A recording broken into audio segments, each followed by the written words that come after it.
ഇപ്പോൾ എപ്പോഴും രാവിലെ എണീക്കുമ്പോൾ തന്നെ നല്ല മഴക്കാറ് പിടിച്ച ക്ലൈമറ്റാണ് പുറത്ത്. അതുകൊണ്ട് തന്നെ എണീക്കാൻ തോന്നാറേ ഇല്ല. പണ്ടൊക്കെ ആണെങ്കിൽ സ്കൂളിൽ പോകണമല്ലോ, കോളേജിൽ പോകണമല്ലോ എന്ന രീതിയിൽ എണീക്കാനും കുളിക്കാനും മാറ്റാനൊക്കെ ഒരു രസമായിരുന്നു. പക്ഷേ ഇപ്പോൾ എന്ന് വെച്ചാൽ എണീറ്റ് എന്താക്കാനാ, ആ ഒരു ചിന്താഗതിയിലാണ് ഇപ്പം മാറിക്കൊണ്ടിരിക്കുന്നത്.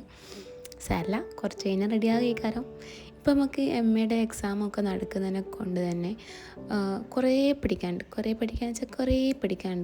പണ്ടൊക്കെ ആയിരുന്നെങ്കിൽ നോട്ട്സ് നമുക്ക് ഫ്രണ്ട്സിനോടൊക്കെ ചോദിച്ച് അങ്ങനെ പഠിക്കുമായിരുന്നു. പക്ഷേ PG ലെവലെത്തുമ്പോൾ നോട്ട്സും ഉണ്ടായാലും ഒരു കാര്യം ഉണ്ടായില്ല. നമ്മൾ തന്നെ കുത്തിന് നോട്ട്സ് ഉണ്ടാക്കണം, റെഫർ ചെയ്യണം, ഒക്കെ നമ്മൾ തന്നെ ചെയ്യണമെന്നാലേ നമുക്ക് എക്സാമിന് എന്തെങ്കിലും കാണുള്ളൂ, മാർക്ക് കിട്ടുള്ളൂ. അപ്പോൾ അങ്ങനെ ഞാൻ കുറച്ച് വിക്കിപീഡിയയിലും ഗൂഗിളിലൊക്കെ കയറി എൻ്റെ നോട്ട്സിന് വേണ്ടതൊക്കെ ഞാൻ എക്സാമിനൊക്കെ വേണ്ടത് മാത്രം എഴുതിക്കൊണ്ടിരിക്കുകയാണ്. എക്സാമിന് വരുന്ന പോയിൻ്റ് ഓഫ് വ്യൂവിൽ മാത്രമേ പഠിക്കുള്ളൂ. അത്ര ഡെപ്തിൽ പോയിട്ട് പഠിക്കുന്നില്ല. കാരണം പാസ് മാർക്ക് അല്ലെങ്കിൽ ഒരു ആവറേജ് അത്രയും ഞാൻ വിചാരിക്കുന്നുള്ളൂ. അത്രയും വലിയ സിലബസാണ്.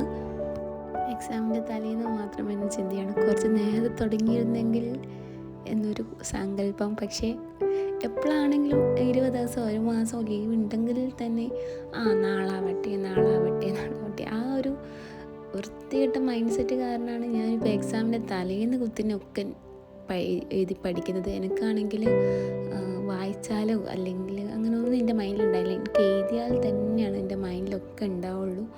ആ ഒരു വലിയ പ്രശ്നം എന്നെപ്പോലെ പലർക്കും ഉണ്ടാവും. അപ്പോൾ ഞാൻ എഴുതിയത് മാത്രം എൻ്റെ മൈൻഡിൽ നിൽക്കുമ്പോൾ അപ്പോൾ എനിക്ക് എക്സാമിൻ്റെ ഹാളിൽ നിന്നും അത് ക്വസ്റ്റ്യൻ എങ്ങനെ ചോദിച്ചാലും എനിക്ക് എഴുതാൻ പറ്റും. അപ്പോൾ അതുകൊണ്ടാണ് ഞാൻ ഇങ്ങനെ എക്സാമിൻ്റെ തലേന്ന് കുത്തിനിട്ട് നോട്ട്സൊക്കെ ഇങ്ങനെ എഴുതുന്നത്.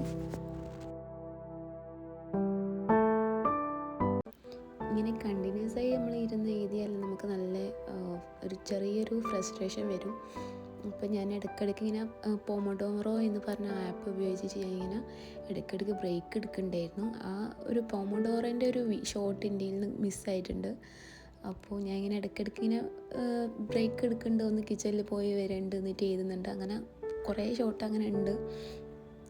അപ്പോൾ ഇങ്ങനെ കണ്ടിന്യൂസ് ആയി എഴുതുമ്പോൾ പല തോട്ട്സാണ് മൈൻഡിൽ വരിക. ഇത് നാളത്തെ എക്സാമിന് വരുമോ, വന്നില്ലെങ്കിൽ ഇത്രയും നേരം പഠിച്ചത് വേസ്റ്റ് ആവൂലേ, ആ ഒരു തോട്ട്. കാരണം കഴിഞ്ഞ എക്സാമിലൊക്കെ ഞാൻ പഠിക്കാത്ത പല ടോപ്പിക്സൊക്കെ വന്നിട്ടുണ്ട്. സിലബസ് ഫുൾ കവർ ചെയ്യാൻ നമുക്ക് ടൈമും ഇല്ല. അപ്പോൾ ഏറ്റവും ഇമ്പോർട്ടൻ്റ് ഏതാണ് അത് മാത്രം പഠിച്ച് പോകുന്ന ഒരു മെൻറ്റാലിറ്റി ഉള്ള ഒരാളാണ്. ഇപ്പോൾ പ്രീവിയസ് എടുത്തിട്ട് പ്രീവിയസ് ഇയർ ക്വസ്റ്റ്യൻ പേപ്പേഴ്സ് എടുത്തിട്ട് അതിൽ ഏറ്റവും ക്വസ്റ്റ്യൻ ഏതൊക്കെയാണ് റിപ്പീറ്റഡ് ആയിട്ട് വന്നിട്ടുള്ളത് അത് മാത്രം ഒന്ന് ജസ്റ്റ് നോക്കി എല്ലാത്തിൻ്റെ കൺസെപ്റ്റ് ഒന്ന് ക്ലിയർ ആക്കിയിട്ട് പോകും. എന്നിട്ട് അവിടുന്ന് നമ്മളെ പെർസ്പെക്റ്റീവിലാണല്ലോ നമ്മൾ എഴുതേണ്ടത്. അപ്പോൾ അങ്ങനെയാണ് ഞാൻ സാധാരണ ചെയ്യാറുള്ളത്. പക്ഷേ ഇതിൽ ഇംഗ്ലീഷ് ലിറ്ററേച്ചർ എടുക്കുമ്പോഴുള്ള പ്രശ്നം എന്ന് വെച്ചാൽ നമുക്ക് കുറേ ഓതേഴ്സും പിന്നെ ഓരോ വർക്ക്സും കാര്യങ്ങളൊക്കെ ഉണ്ടാവും. അത് ഇൻ ഡെപ്ത് തന്നെ പോകണം. കാരണം എന്ന് വെച്ചാൽ ഓരോ ഡയലോഗ്സും അല്ലെ എൻടോഷൻസ് പോലത്തെ കുറേ സംഭവം എടുത്തിട്ട് അത് ഏത് പേഴ്സ്പെക്റ്റീവിലാണ് ഓതർ ഇതാക്കുന്നതെന്ന് ചോദിച്ചിട്ട് ക്വസ്റ്റ്യൻ വരും. അപ്പോൾ നമ്മൾ ആൻസർ ചെയ്യാൻ പറ്റിയില്ലെങ്കിൽ നമ്മൾ 10 മാർക്സ് 20 മാർക്സ് അങ്ങനെ പോകും. അപ്പോൾ എല്ലാ പേഴ്സ്പെക്റ്റീവ് എല്ലാ മോഡൽ പാറ്റേണും അനുസരിച്ച് വേണം നമ്മൾ പഠിക്കാൻ. അപ്പോൾ ഞാൻ ChatGPT യൂസ് ചെയ്യും. പക്ഷേ ഫുൾ നമുക്ക് ChatGPT റിലേ ചെയ്യാൻ പറ്റിയില്ല. കാരണം ലൈൻ ബൈ ലൈൻ എക്സ്പ്ലനേഷൻ ഒന്നും ChatGPT എത്രത്തോളം റെഡിയാവുമെന്ന് എനിക്കറിയില്ല. ചിലത് ഞാൻ ബുക്സ് വായിച്ചിട്ട് റെഫർ ചെയ്യാറ്. അല്ലെങ്കിൽ ഞാൻ യൂട്യൂബ് ക്ലാസ്സിൽ ഇങ്ങനെ നോക്കും. അങ്ങനെയാണ് ഞാൻ പഠിക്കുന്നത് ഒരു രീതി. ഇനിയിപ്പോൾ എക്സാമിൻ്റെ റിസൾട്ട് വന്നപ്പോൾ ഫസ്റ്റ് ഇയറിനെ കൊണ്ട് തന്നെ റിസൾട്ട് വന്നാലാണ് ഇപ്പം എത്രത്തോളം നമുക്ക് ഈ ടെക്നോളജി എത്രത്തോളം നമുക്ക് ഹെൽപ്ഫുള്ളായിട്ടുണ്ടെന്ന് മനസ്സിലാവുള്ളൂ. കാരണം ഡിസ്റ്റൻസ് ആയിട്ട് പഠിക്കുമ്പോഴുള്ളൊരു മെയിൻ പ്രശ്നം ഇതാണ്. നമ്മൾ കോളേജിൽ പോയി പഠിക്കുകയാണെങ്കിൽ നമുക്ക് ആ ടീച്ചർ പറഞ്ഞ ഈ ഒരു ഓർമ്മ ഉണ്ടാവും, ശ്രദ്ധിക്കുകയാണെങ്കിൽ നമുക്ക് ഓർമ്മ ഉണ്ടാവും. അപ്പം ഡിസ്റ്റൻസായി പഠിക്കുമ്പോൾ ഈ ഒരു പ്രശ്നമുള്ളത്. പിന്നെ ഞാൻ എണീറ്റ് പോയിട്ട് ബെഡൊക്കെ ഒന്ന് മേക്ക് ചെയ്യാണ്ടായിരുന്നു. ഞാൻ കിടന്ന ബെഡല്ല, എൻ്റെ സിസ് കിടന്ന ബെഡാണ്.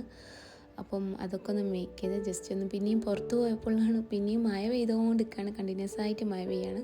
അപ്പോൾ നിങ്ങൾക്ക് ഈ വീഡിയോ ഇഷ്ടമായിട്ടുണ്ടെങ്കിൽ ലൈക്ക് ചെയ്യുക, സബ്സ്ക്രൈബ്